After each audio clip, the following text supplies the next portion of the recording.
Hello guys, welcome to my YouTube channel Aakash भी। अगर आप मेरे चैनल पर नए हैं तो इसे सब्सक्राइब करके बेल आइकन दबाना ना भूलें। और बेल आइकन दबाने के बाद हमारे आने वाली वीडियो के लिए आपको बेल आइकन दबाएं फॉर नोटिफिकेशन। और वीडियो के लिए यहाँ पर क्लिक करें।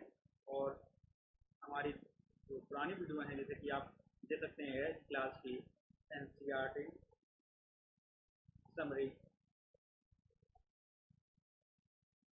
उसे भी आप प्ले लिस्ट में जाकर दे सकते हैं जो हमने बनाई है। और मैं टाइम टाइम पे शॉर्ट टिप्स लेके आता हूँ और जीके एंड जीएस के लिए।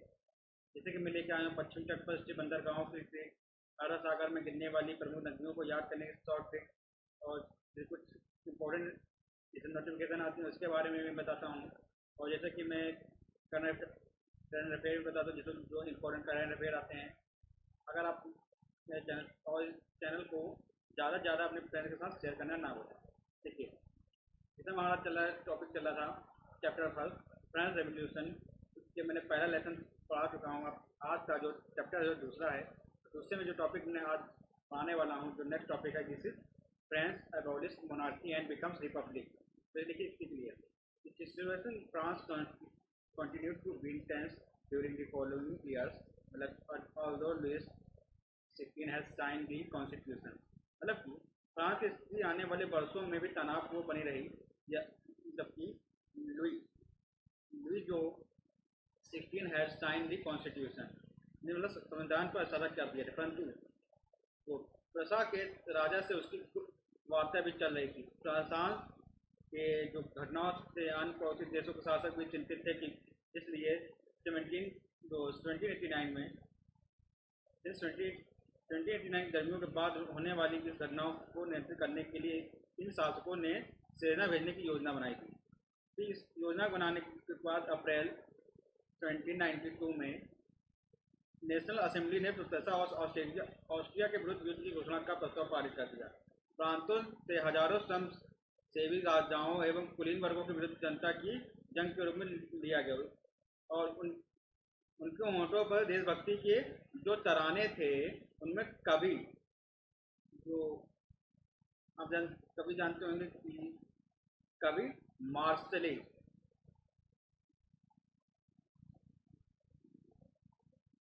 कवि कवि जो मार्शलेस थे, स्वयं सेवकों के पेश की ओर कुछ करते हुए गाया था कि इसलिए इस गाने को नाम मार्शले हो गया। अब फ्रांस का राष्ट्रगान है जो मार्शलेस है, वो फ्रांस का अब क्या है, नेशनल एंथम बन चुका है। अब इसके बाद देखिए क्या हुआ है। इसके बाद देखिए क्रांतिकारी युद्धों से जनता को भारी क्षति एवं आर्थिक घटनाएं झेलनी पड़ी। और पुरुषों के मोर्चे पर चल रहे जहाँ घर वाद विवाद, घर परिवार और जैसे कि अलग अलग मसले थे, उसके सिलसिले आगे बढ़ने की जरूरत। और क्योंकि 1791 के संविधान में सिर्फ अमीरों को ही राजनीतिक अधिकार प्राप्त थे। जैसा कि मैंने पहले चैप्टर लेसन में पढ़ाया था कि 1791 में कौन वोट कर सकता था। और जैसे कि मैंने बताया था केवल वही व्यक्ति वोट कर सकता था जिसकी जो टैक्स भरता हो 3 दिन की मजदूरी के बल। तो जैसे कि आप राजनीतिक क्लबों में अड्डे जमाव कर सरकारी नीतियों और अपनी कार्य योजना पर बहस करते थे। इनमें से जैकेबिन जो भूतपूर्व convent of the Saint Jacob के नाम पर पड़ा है, जो इस राजनीतिक समूह का अड्डा बन गया था। इस पूरी अवधि में महिलाएं भी सक्रिय थी और उन्होंने भी क्लब बना लिया। इस अध्याय मतलब इस चैप्टर के जो आगे जो में पढ़ेंगे उसमें देखेंगे जैसे गतिविधियों के बारे में और जान पाएंगे। जैसे जैकिब क्लब के बारे में कि जैकिब क्लब क्या था। और जैसे कि आप देख सकते हैं कि जो सन 1792 में गर्मियों में जैकिबियों ने खाद्य पदार्थों की महंगाई एवं उसके अभाव में अनेक मतलब की बातें की थी कि उसके बारे में कि कैसे क्या होना चाहिए क्या नहीं होना चाहिए, उसके बारे में उन्होंने देखा। तो इसके बाद उन्होंने जैसे कि आगे यूनिवर्सिटी असेंबली ऑफ कन्वेंशन का नाम दिया गया 21 सितंबर 21 सितंबर को 2092 में इस शासन का अंत कर दिया और फ्रांस को एक नए गणतंत्र घोषित कर दिया। जैसा कि आप जानते हैं कि गणतंत्र सरकार का वह रूप है जहां सरकार एवं प्रमुख चुनाव जनता करती है। वह ये वंशानुगत मतलब कि जैसा नहीं कि एक फैमिली राजा है उसका भी बेटा राजा बनने का इस तरह नहीं था, एक राजशाही नहीं था होगा। आप कुछ गणतांत्रिक देशों के बारे में जानकारी प्राप्त करने की कोशिश करेंगे। आप मुझे कमेंट करके ये बताइए कि कौन कौन से देश जो कंट्रीज हैं कहाँ कहाँ पर गणतंत्र कहाँ कहाँ गणतंत्र है और कौन से देशों में अभी भी रिपब्लिक मतलब बिना गणतंत्र के चल रहा है, मतलब कि एक मोनार्की नहीं है, मोनार्की है। चलिए इसके आगे देखते हैं कि 21 जनवरी फिर 21 जैन 1793 को प्लेस दी लॉ कॉनकॉर्ड से उसे सार्वजनिक के रूप में लुइस सेकंड 16 थे, इन्हें 21 जनवरी प्लेस दी लॉ कॉनकॉर्ड में फांसी दे दी गई थी। तो देखिए आतंक का इसके बारे में देख सकते हैं। देखिए 21 सितंबर 1792 में abolish the monarchy declare the France. इसके वही 21 में कैसे आतंक का राज कैसे था इसके बारे में पढ़ेंगे आप। रीजन ऑफ टेरर मतलब कि the period from 1793 to 1794 is referred to as reign of the terror. तो मतलब कि इसका मतलब है सन मतलब कि 1793 से 1794 तक के काल को आतंक का युग कहा जाता था। और जो रेबेस्पियर ने नियंत्रण एवं धन की सख्त नीति अपनाई।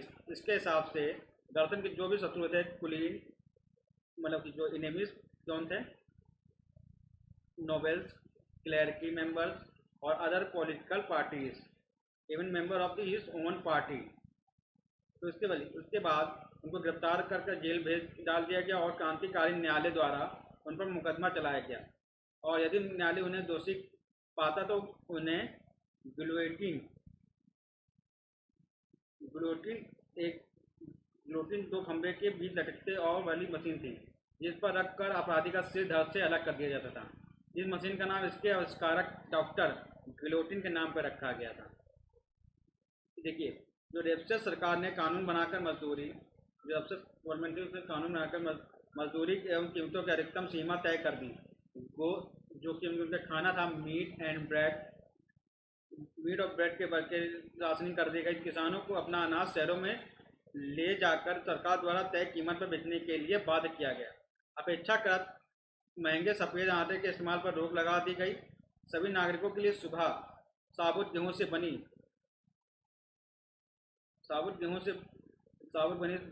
जो होती उसका था बराबरी का प्रतीक मानी जाती थी। समता रोटी खाना अनिवार्य कर दिया। बोल चाल और संबोधन में बराबरी और आचार व्यवहार में लागू करने की कोशिश की गई। अब जो इक्वलिटी ब्रेड मतलब इसके लिए फिर देखिए क्या बोला गया, आचार लाने की कोशिश की गई और पारंपरिक महाशय और मतलब कि मंस्योर मतलब सर और मैडम मतलब कि मैडम के स्थान पर आप सभी को मतलब पुरुषों को मंस्योर मतलब कि सर और महिलाओं को मैडम बोलते थे। और सियोतेन नागरिक जो थे मतलब सियोतेन मतलब कि उन्हें बोलते थे सिटीजन। काम से नाम संबोधित किया जाने लगा। चर्च को बंद कर दिया गया और उनके भवनों को बैरक या दफ्तर बना लिया गया। और जो रेप्टियर जो मतलब उनका नाम बताया है रेबर्टियर ने अपनी नीतियों में अपनी शक्ति लागू किया कि उनके समर्थक जो तय करने लगे। अंततः 7 जुलाई 1794 में न्यायालय द्वारा उसे दोषी ठहराया गया और गिरफ्तार करके अगले ही दिन उसे गिलोटिन पर चढ़ा दिया गया। अब चलते हैं अगले। देखिए सबके सामने यहाँ पर गिलोटिन पर चढ़ा दिया गया और इसे वहाँ पर गिलोटिन में खत्म कर दिया गया। अब देखते हैं डायरेक्टरी रूल्स फ्रांस। ये डायरेक्टरी शासित फ्रांस मतलब कि इसके बारे में देखिए। जैकोबिन सरकार के पतन के बाद जब कम्युनिस्ट सरकार के पतन के बाद जो मिडिल क्लास के लोग थे, सम, संपन्न तबके के पास सत्ता आ गई और नए संविधान के तहत संपत्तिहीन तबके को मताधिकार से वंचित कर दिया गया। इस संविधान में भी 2 चुनी विधानसभा का प्रावधान था, जिन परिषदों ने 5 सदस्यों वाली कार्यपालिका 5 मेंबर्स 5 मेंबर वाली कार्यपालिका और डायरेक्टरी को नियुक्त कर दिया। इस प्रावधान के जैकोबियन शासनकाल वाली व्यक्ति जो सेंट्रल एग्जीक्यूटिव से बचने की कोशिश की गई, लेकिन डायरेक्टर का झगड़ा अक्सर विधान परिषद से होता था। तब परिषद उन्हें बर्खास्त करने की चेष्टा करती थी और डायरेक्टरी की राजनीतिक अस्थिरता से सैनिक तानाशाह नेपोलियन बोनापार्ट, जो नेपोलियन बोनापार्ट थे, आपने नाम सुना होगा नेपोलियन बोनापार्ट का, नेपोलियन बोनापार्ट। तो बोनापार्ट उन्होंने क्या किया, उनके बारे में देखिए, तो उदय मार्ग प्रशस्त कर दिया और सरकार के स्वरूप में सभी परिवर्तनों के दौरान स्वतंत्रता, विद्वेषता, समानता और बंधुत्व प्रेरक आदत बने रहे। इस मूल्यों से आगामी सदी में न सिर्फ फ्रांस बाकी यूरोप के राजनीतिक आंदोलन को भी प्रेरित किया। अब देखते हैं कि महिलाओं का क्या योगदान था क्रांतिकारी में। देखिए आप देख सकते हैं कि पिक्चर में कि महिलाओं ने किस तरह से योगदान दिया था फ्रांस की क्रांतिकारी योजनाओं में। महिलाएं जो थी शुरू से ही फ्रांस की क्रांति में शामिल नहीं थी, क्योंकि इसके अहम परिवर्तन लाने वाली गतिविधियों को सक्रिय रूप से शामिल किया गया। उन्हें उम्मीद थी कि उनकी भागीदारी जो देखिए, from the very beginning of the activity participate in the event we brought about the many important changes France society, क्योंकि they hope that involve would pressurize the revolutionary government to introduce measure of improve their life, मतलब उनकी जीवन में सुधार ला सकते थे। और इसके बाद देखिए तीसरे स्टेट जो third state had to work for living, मतलब के अधिकांश महिला जीविका निर्वाह के लिए काम करती थी। वे सिलाई, बुनाई और कपड़े की धुलाई करती थी, बाजारों में फल फूल सब्जियां बेचती थी अथवा संपन्न घरों में काम करती थी। और केवल कुलीन वर्ग की लड़कियां अथवा तीसरे श्रेणी की धनी वर्ग परिवारों की लड़कियां ही कॉन्वेंट में पढ़ पाती थी। इसके मतलब जो बड़े घर के बच्चियां थी, जो लड़कियां थी, केवल वही उनको पढ़ने का अधिकार था, और जो छोटे तबके के लोग थे उनको पढ़ने का अधिकार नहीं था। फिर इसके बाद उनकी शादी, जो लड़कियां थी इसके बाद उनकी शादी कर दी जाती थी, और परिवारों की और जो कामकाजी महिलाओं को अपने परिवार का पालन पोषण करना पड़ता था, जैसे खाना पकाना, पानी लाना और लाइन लगाकर ब्रेड लाना और बच्चों की देखरेख आदि करना पड़ता था। देखिए वुमेन का स्ट्रगल के बारे में जानेंगे कि वुमेन ने कैसे स्ट्रगल किया था। In right however continue during the reign. देखिए मताधिकार और समान वेतन के लिए महिलाओं का आंदोलन अगली सदी में भी उनके देशों में चलता रहा। मताधिकार के लिए संघर्ष 19वीं सदी के मतलब कि 19th सेंचुरी के लास्ट तक उन्होंने लड़ा और उनके देशों में चलता रहा। मतलब 19वीं सदी में और 20वीं सदी के प्रारंभ तक फ्रांसीसी महिलाओं को राजनीतिक सरगर्मियों की प्रेरक स्मृति के रूप में जिंदा रखा गया। अन्यथा उन्हें 1946 फ्रांस की महिलाओं को मताधिकार मिल गया। मतलब 1946 में फ्रांस में महिलाओं को मताधिकार के लिए मिला। देखिए आगे देखते हैं कि वहाँ पर दास प्रथा चलती थी, उसका भी कैसे एवोल्यूशन हुआ। देखिए पिक्चर देख सकते हैं, ये दास हैं, उनका कैसे उन्मूलन हुआ। फ्रांस जो थे एवोल्यूशन ऑफ स्लेवरी। फ्रांसीसी उपनिवेश में one of the most revolutionary social reform Jacobinism was the abolition of slavery. क्रांतिकारी समाज में एक था। और कैरेबियन उपनिवेश जो मार्टिन था और बुरे लोग और सेंट डोमिनिक को, इनका बहुत बड़ा इम्पोर्टेंट रोल था कि इन्होंने जैसे डोमिनिको तम्बाकू, नील, चीनी, कॉफ़ी जैसी वस्तुओं के महत्व आपूर्ति करता है। अपरिचित एवं दूर देश जाने वाले काम करने प्रति यूरोप के अनिच्छा का मतलब था कि बागानों में श्रम की कमी। इस कमी को यूरोप, अफ्रीका एवं अमेरिका के बीच त्रिकोणीय दास व्यवहार द्वारा पूरा किया गया। दास व्यवहार जो 17वीं सेंचुरी देख सकते हैं, 17वीं सेंचुरी के बीच में उन्होंने देखा। और 17वीं सेंचुरी की शुरुआत में ही फ्रांसीसी सौदागर जो थे बंदरगाह से अफ्रीका तट पर जहाज ले जाते थे, जहां से वे जो लोकल सरदारों से दास जो स्लेव खरीदते थे। तो लोकल सरदार मतलब कि जो local branded shackled and slave were packed tightly into ship to, मतलब कि जो उसमें सामान को चढ़ाना उतारने के लिए काम आते थे। तो देखिए, और दासों को दाग कर एवं हथकड़ियाँ डालकर, मतलब उन पर दागी करके, मतलब उनके पर निशान बनाया जाता था। उनके पर उनको हथकड़ियाँ पहनाकर एक स्थान से दूसरे स्थान पर अपने काम के लिए ही रखा जाता था। एक मतलब एज अ प्रोडक्ट यूज़ करते थे कि वो एक इंसान ना होकर एक मशीन की तरह उनके लिए काम करते थे। और उनको देखिए, करीबन देशों तक 3 माह की लंबी समुद्री यात्रा के लिए जहाज़ों में ठूस दिया जाता था, जहां वे उन्हें बागान मालिकों को बेच दिया जाता था। दास श्रम के बल पर यूरोपीय बाजारों में चीनी, कॉफ़ी और नील बढ़ती मांग को पूरा करना संभव हुआ। और बोर्ड और नेंटेंस जो थे, उनके जैसे बंदरगाह फलते फूलते दास व्यवहार के कारण ये समृद्ध नगर बन गए। और थ्रू दी 18वीं सेंचुरी, मतलब 18वीं सदी में फ्रांस में दास प्रथा की ज़्यादा निंदा हुई। Criticise of slavery in France. फिर देखिए, उसके बाद नेशनल असेंबली में लंबी बहस हुई और व्यक्ति के मूलभूत अधिकार उपनिवेश में रहने वाली प्रजा सहित समस्त फ्रांसीसी प्रजा को ही समस्त फ्रांसीसी प्रजा को प्रदान किया गया, या नहीं, परंतु दास व्यवहार निर्भर जो था उसको बिल्कुल ख़त्म करने के लिए सोचा जाने लगा।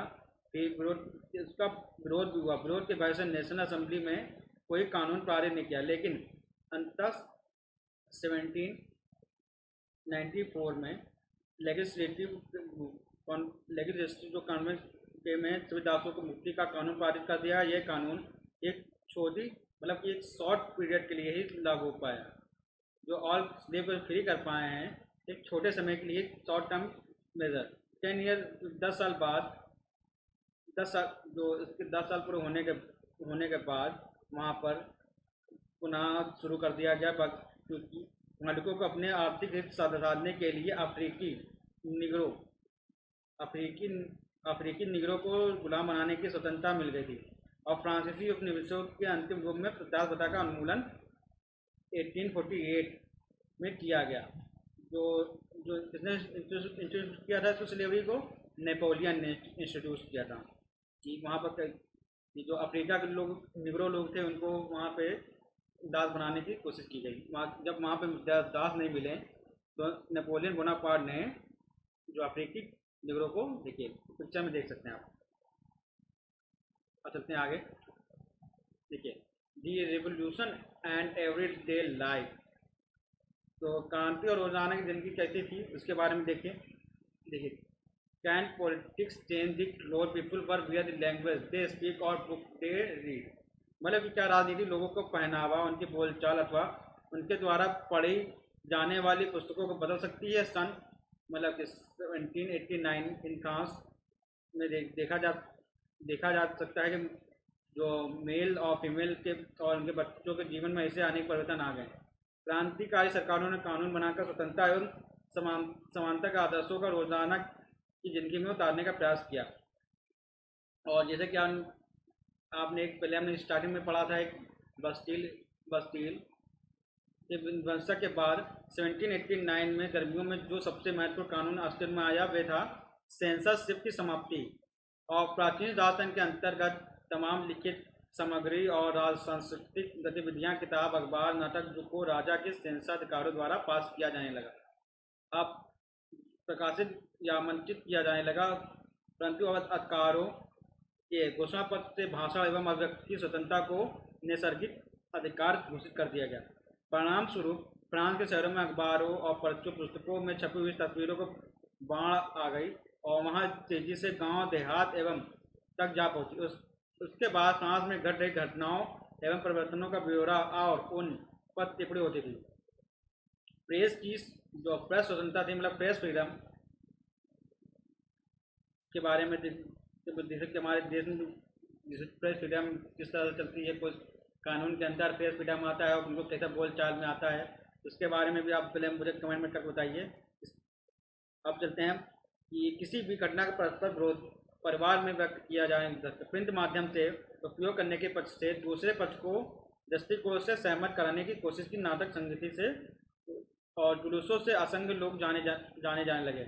और स्वतंत्र मतलब फ्रीडम और जस्टिस के बारे में राजनीतिक वाद दार्शनिकों के लेखन को समझने और उससे जोड़ने के लोग ये तरीका था, क्योंकि किताबों से को पढ़ना और उनके बारे में जानना आसान होता था, कि मतलब आसानी से मिल सकती थी किताबें और शिक्षकों के लिए संभव संभव था। और इसके देखिए इसके इससे हमारे कंक्लूजन क्या निकलता है। देखिए इन 1804 में नेपोलियन बोनापार्ट ने खुद को फ्रांस का सम्राट घोषित कर दिया था और उसने पड़ोस के यूरोपीय देशों के विजय देखिए देख सकते हैं, जो पिक्चर में देख सकते हैं नेपोलियन बोनापार्ट है और जो उनकी neighbouring country European countries disposing dynasty and creating the kingdom where place the member of his family, मतलब कि पुराने राजवंशों को हटाकर उनके सम्राट बनाएगा और उनके स्थान बागडोर अपने खानदान मतलब उनके जो फैमिली मेंबर थे उनको लोगों के हाथ में दे दी गई। नेपोलियन खुद को यूरोप के आधुनिकीकरण का अग्रदूत मानता है। उसने निजी संपत्ति की सुरक्षा के कानून बनाए और जो दशमलव मतलब के point introduce many laws and restriction private property और उसने ही डेसिमल सिस्टम को लागू किया था। पत्ती पर आधारित नाप तोल मतलब जैसे कि डेसिमल पत्ती पर जो तौल फरोख होती है, जैसे कि सामान को कैसे किस तरह पर खरीदना है बेचना है, तो मतलब छोटी छोटी मतलब जो तौल जो बड़े बड़े तौल होती थी अब उसे छोटा करने की कोशिश की गई। उसने दशमलव पत्ती पर उसने प्रणाली चलाई। शुरू में बहुत सारे लोगों को नेपोलियन मुक्तिदाता लगता था, उससे जनता को स्वतंत्रता दिलाने की उम्मीद थी, पर जल्दी ही उसकी सेनाओं को लोग हमलावर मारने लगे और आखिरकार 1815 में 1850 में वाटरलू में उसकी हार हुई और यूरोप के बाकी हिस्सों में मुक्ति और आधुनिक कानूनों को फैलाने वाले उसके क्रांतिकारी उपायों का असर उसकी मृत्यु के काफ़ी समय बाद सामने आया। स्वतंत्रता और जो संवादी अधिकारों के विचार फ्रांसीसी की सबसे महत्वपूर्ण विरासत थी। ये विचार 19वीं शताब्दी में फ्रांस में निकल कर आए। बाकी जो संप्रभुत्व राष्ट्र और राज्य की स्थापना अपने आंदोलनों में दासता से मुक्ति के विचार को नई परिभाषा दी और जो टीपू सुल्तान और राम मोहन रॉय जो थे दो क्रांतिकारी जो फ्रांस में उपजे विचारों से प्रेरणा लेने वाले दो ठोस उदाहरण थे। उन्होंने ही वहाँ से जो टीपू सुल्तान और राम मोहन रॉय ने वहाँ से एक मतलब कि आप जान सकते हैं कि वहाँ से प्रेरणा लेके या अपने देश में क्रांति को बढ़ा के देश को आज़ाद करने की कोशिश की।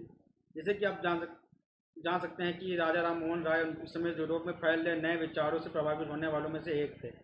मतलब राजा राम मोहन राय जो थे जो आधुनिक शिक्षा के लिए अपने देश में उन्होंने हाथ बढ़ाया था और उसके बाद फ्रांस में 1830 में हुई जुलाई क्रांति के बारे में जानने के बाद किसी चीज़ के बारे में बात नहीं करते थे। हालांकि एक दुर्घटना के कारण वे उन दिनों मतलब उनका पैरों में चोट लगी, जिसके कारण वे हतोत्साहित हो गए, लेकिन इंग्लैंड जाते हुए कैपटाउन में वे जिद करने लगे कि उन्हें क्रांतिकारी तिरंगे झंडे वाले युद्धपोत दिखाए जाएं और उन्होंने सुशोभन सरकार नोट ऑफ इसमें लिखा हुआ है 1946 में। और देखिए और भी कुछ महत्वपूर्ण इम्पोर्टेंट पॉइंट हैं, उसके बारे में आप मुझे बताइए। जैसे कि मैं कुछ क्वेश्चन देता हूँ और उसे आप नोट कर लीजिए। जैसे कि क्वेश्चन मैं बताने जा रहा हूँ उसका नोट कर लीजिए। पहले जो बताइए मुझे कि फ्रांस में क्रांतिकारी की शुरुआत किन परिस्थितियों में हुई थी, और नेपोलियन के बारे में मुझे कुछ कमेंट करके बताइए कि नेपोलियन के बारे में कैसा उसका चरित्र के बारे में बताइए, नेपोलियन का कैसा चरित्र था। अगर आपको मेरा वीडियो पसंद आ रहा हो तो इसे लाइक और सब्सक्राइब करना ना भूलें और अपने फ्रेंड्स के साथ शेयर जरूर करें। Thanks for watching me on YouTube and share with your friend and like button.